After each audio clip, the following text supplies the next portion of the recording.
I try to stay away from what's being raved about at the time because I don't want to like deal with the internet. I hate the internet.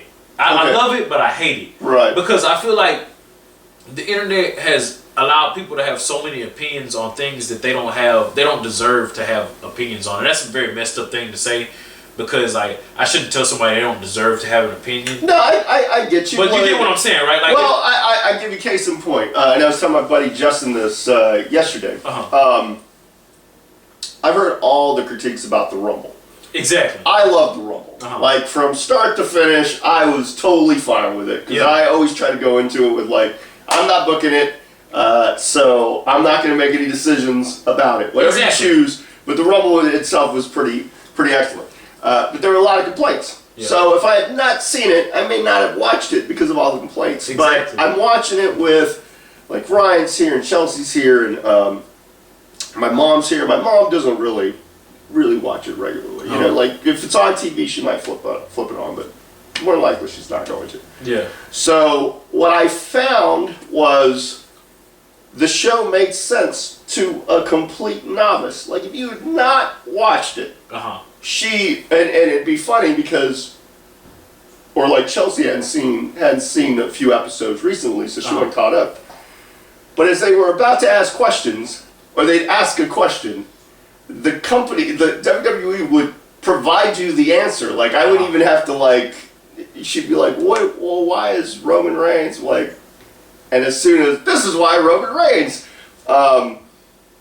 it got to the point where I'm like, just don't ask the question. Yeah. As soon as you think they're gonna and true it up. And my mom was like, "Wow, that was a great show," you know. And it's odd that you see so many people that are so passionate. I understand that they're passionate about it. Yeah.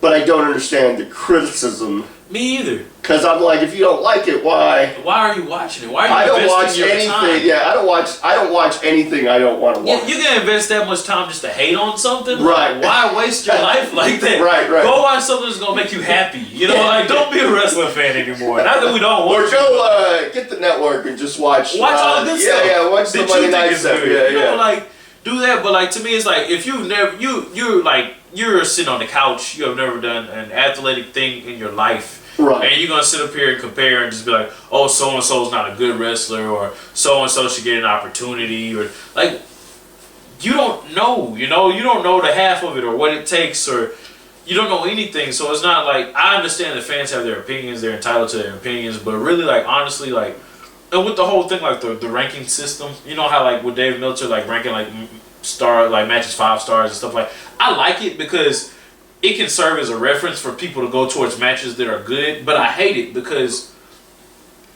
who are you to tell me this art form is just as like not as good as this other thing? You know, not saying that like a person can't really depict quality because of course, you know, I could watch some backyard stuff and tell you that this is trash compared to a WWE product or something like that. You know, I can tell that.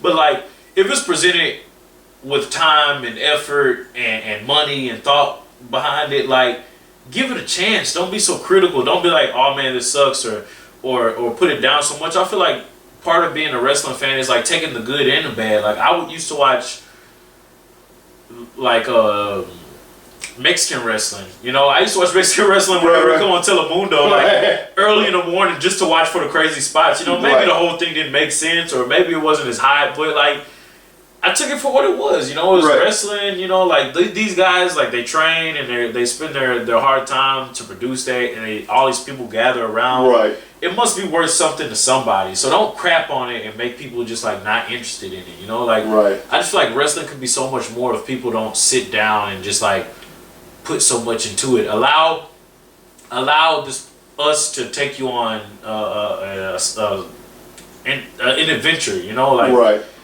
allow us to just take your mind and allow you to just imagine anything you want.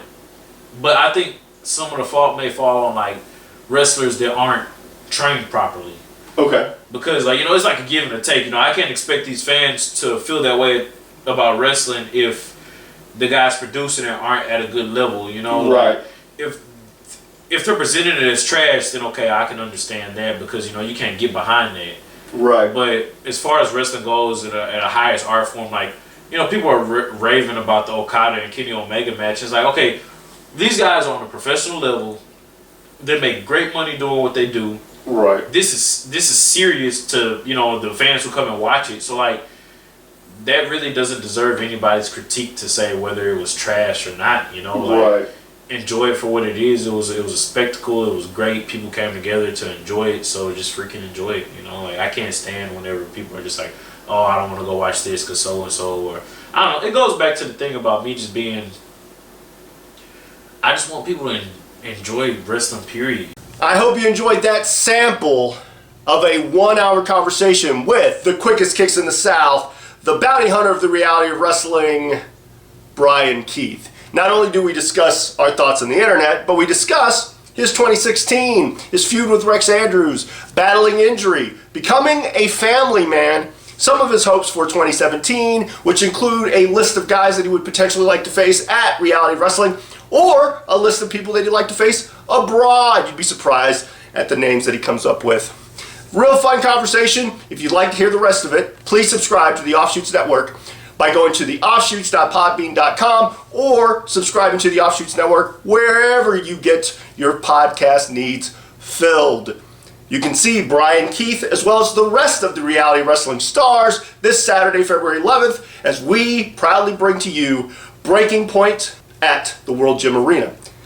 You can find me in action February 18th, Beaumont, Texas for Hurricane Pro Wrestling, or February 25th in Austin, Texas for AAPW.